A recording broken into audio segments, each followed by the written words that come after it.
హత్య అనే ఒక సినిమాకు సంబంధించినటువంటి ఇంపాక్టు, ఆ సినిమా చుట్టూ జరుగుతున్నటువంటి ఒక చర్చ కొందరి మీద బాగా ఎఫెక్టివ్‌గా పనిచేస్తున్నట్టుంది. కొందరి మీద చాలా ఎఫెక్ట్ చూపించినట్లు అనిపిస్తుంది.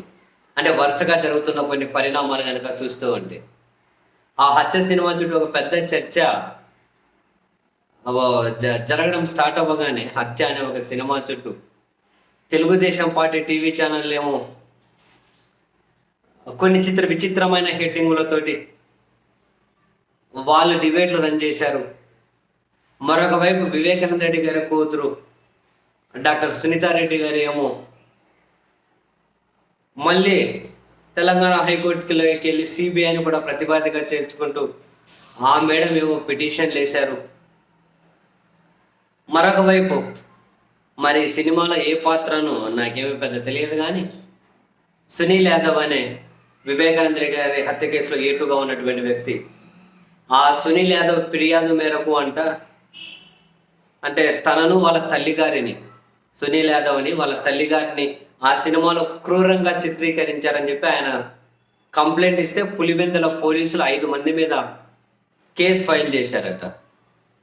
అయితే 5 మంది చూస్తే ఎవరు వైఎస్ అవినాష్ యూత్ అనే వైఎస్ అవినాష్ యూత్ అని చెప్పి ఒక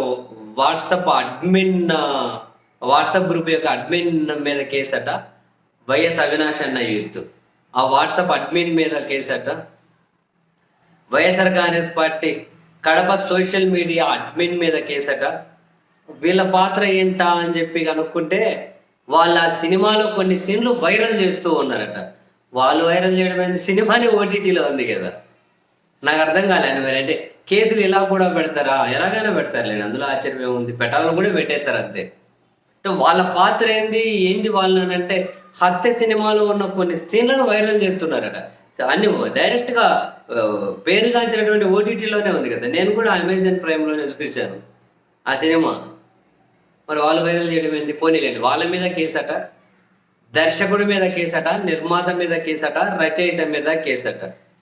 సో ఈ 5 మంది మీద పులివెందుల పోలీసులు వివిధ సెక్షన్ల కింద కేసు అయితే ఫైల్ చేశారంట అబ్బా. మరి